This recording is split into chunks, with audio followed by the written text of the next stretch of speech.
Boa tarde, crianças. Nós vamos começar agora a nossa aula de História.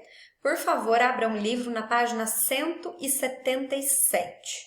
O título de hoje é A Migração Portuguesa. Por favor, sigam a leitura com muita atenção, tá bom? Vamos lá. Entre os anos de 1500 e 1700, cerca de 3.500 portugueses migravam anualmente para o Brasil. No período de 1701 a 1760, o número de imigrantes vindos para cá foi de 600 mil, o que significou uma migração de 10 mil portugueses anualmente.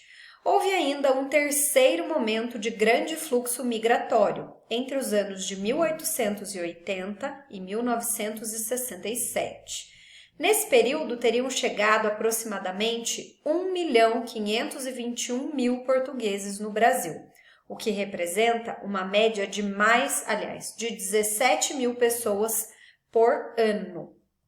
Ao longo da história, muitos fatores contribuíram para esse processo migratório. Por exemplo, problemas políticos e econômicos em Portugal, a colonização do território brasileiro e a descoberta do ouro nas regiões mineradoras, principalmente na cidade de Ouro Preto, em Minas Gerais.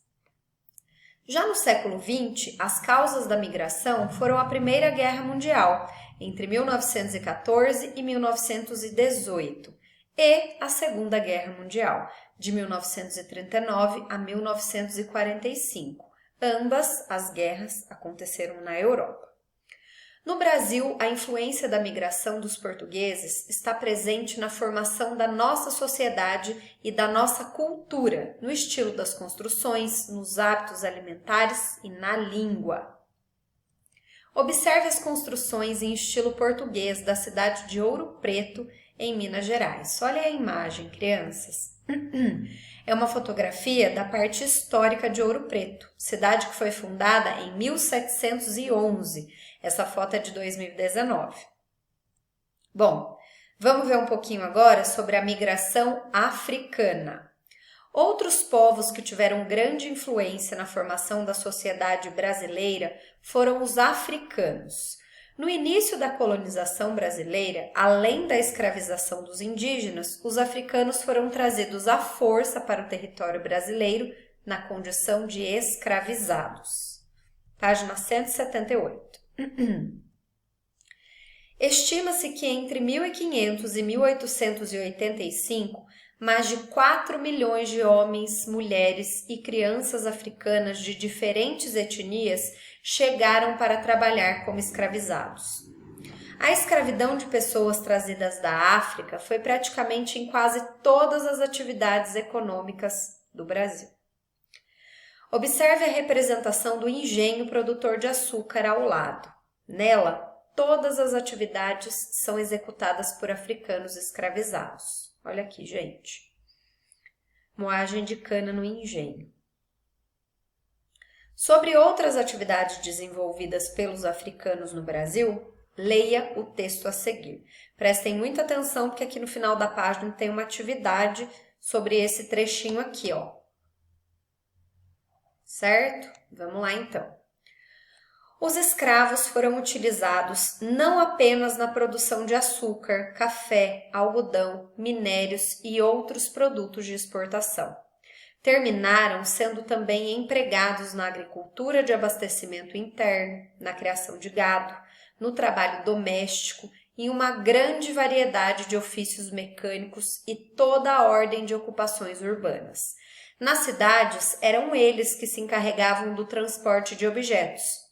Escravos vendedores, ambulantes e quitandeiros, sobretudo mulheres, povoavam as ruas de Recife, Salvador, Ouro Preto, Rio de Janeiro, São Paulo, Porto Alegre e outras cidades. Os escravos estavam distribuídos no campo e na cidade. Glossário, vamos lá. Ambulante é um vendedor que comercializa seus produtos sem ter um local fixo. Ofício, trabalho, ocupação.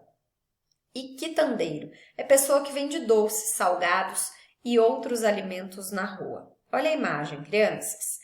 Negra com tatuagens, vendendo cajus. Essa pintura é de Debré, de 1827. Olha a atividade que a tia falou aqui para vocês. Destaque, grife, tá bom? Grife no texto as atividades desenvolvidas pelos africanos escravizados no Brasil. Você pode usar um lápis colorido. Então, vocês vão encontrar aqui nesse trecho, tá bom? Aqui, que começa aqui e termina aqui. Vocês vão encontrar e sublinhar as atividades desenvolvidas pelos africanos escravizados aqui no Brasil, tá bom? Página 179. Ainda seguindo o texto. Os africanos chegavam ao Brasil debilitados depois de uma longa jornada a bordo de navios que transportavam cerca de 700 pessoas para serem vendidas no mercado de escravizados. As embarcações, conhecidas como navios negreiros, eram planejadas para comportar o maior número de pessoas possível. Devido à superlotação, à má alimentação e à falta de higiene, muitas pessoas morriam durante a travessia do Oceano Atlântico, que durava mais de um mês.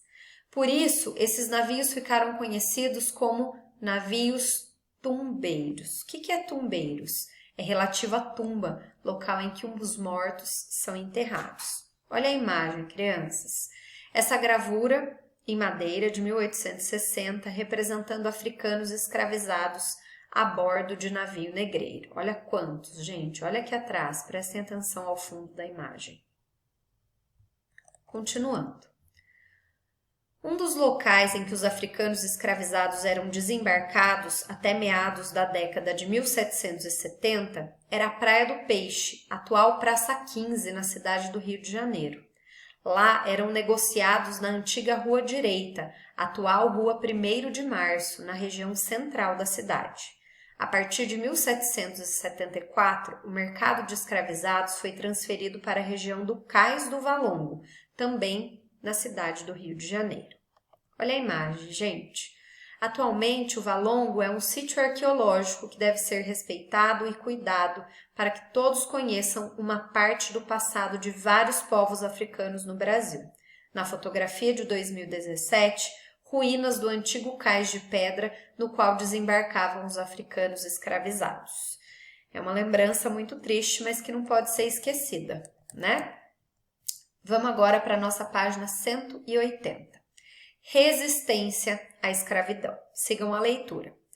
Os africanos e os afro-brasileiros nascidos no Brasil, mas escravizados como seus pais, não aceitaram de forma pacífica, ou seja, não aceitaram de bom grado os maus tratos sofridos durante a escravidão. Eles reagiam de várias maneiras, promovendo ataques contra os feitores e provocando incêndios em plantações. Também desenvolveram uma luta própria para se defender, a capoeira, e criaram os quilombos para se esconder e começar uma vida nova depois da fuga. Glossário. Quem eram os feitores, gente? Feitor era o responsável por vigiar e punir os escravizados. E quilombo é uma comunidade formada por escravizados fugitivos, libertos e também pessoas livres. Olha só, tem uma sugestão de vídeo aqui para vocês assistirem. Ele chama Trabalho e Escravidão. É do Museu Afro Brasil e está disponível nesse endereço eletrônico aqui. Ele trata da importância dos povos africanos na formação da sociedade brasileira. Assistam porque é muito legal. Bom, vamos agora para as nossas atividades, na página 180 e 181. Número 3. Por que os povos africanos foram escravizados? Então, por quê? Para que eles vieram para cá? Para fazer o quê como escravos? Número 4. Descreva como era a chegada dos africanos no Brasil por meio de um desenho.